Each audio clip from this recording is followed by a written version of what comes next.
దైవ మర్మములు.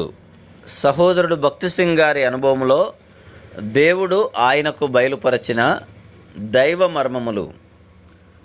మే 20. నీవు నీ దేవుడైన యెహోవా మాట వినిన యెడల ఈ దీవెనలన్నీ నీ మీదికి వచ్చి నీకు ప్రాప్తించును. ద్వితీయోపదేశకాండము 28:2. ఇశ్రాయేలు ప్రజలు ఐగుప్తును విడిచి కనానుకు వెళ్ళుటకు బయలుదేరినప్పుడు ద్వితీయోపదేశకాండము 7:1లో దేవుడు 7 శత్రు జనాంగములు ఆ దేశమందు నివసించుచుండిరని మోషే ద్వారా వారికి తెలియజేశాను. దానికి 450 ఏండ్లకు పూర్వమే అబ్రహామునకు అతని సంతానమునకు ఆ దేశమునిచ్చేదనని దేవుడు వాగ్దానం చేసి ఉండెను. దేవుడు ఆ వాగ్దానమును మరవలేదు. దేవునికి ఎన్నడూనూ మరుపు రాదు. ఆయన తాను చెప్పినదంతటినీ జ్ఞాపకమందుంచుకొని దానిని నెరవేర్చును. తాను చేసిన వాగ్దానములను నెరవేర్చును.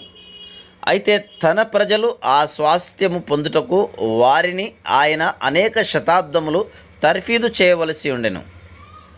ద్వితీయోపదేశకాండము 7వ అధ్యాయమందు కనానులో నివసించు 7 జనాంగములు కూడా ఆ దేశము నుండి పూర్తిగా తొలగించి వేయబడుదురని దేవుడు వారితో చెప్పెను.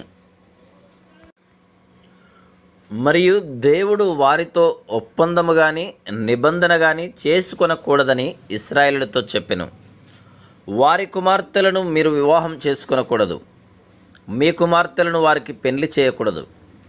వారి విగ్రహములను దేవతాస్తంభములను పడగొట్టవలెను. దేవుడు ఇంత తేటగా వారితో చెప్పినను వారు ఆయనకు సంపూర్తిగా విధేయులు కాలేదు. ఇదే వారి మొదటి పతనం. ఎన్ని మార్లు దేవునికి విధేయులుగా ఉండవలనని మనం ప్రయత్నించినను సంపూర్ణ విధేయతను చూపలేకపోతున్నాం. బహుశా మనం విధేయత చూపకుండుట కొన్ని విషయములలోనే కావచ్చు.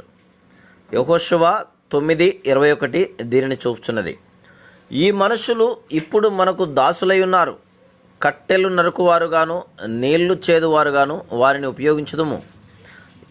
ఈ విధంగా సాతాను స్థలమును ఆక్రమింపగలిగాను. అటు తర్వాత వివాహముల విషయంలో పొరపాట్లు వచ్చెను. అటు పిమ్మట దేవుని ప్రజలు విగ్రహ పూజ సైతం ప్రారంభించిరి. కనానుకు వచ్చిరి గాని ఆ దేశమును అనుభవింపజాలలేకపోయిరి. Praise the lord.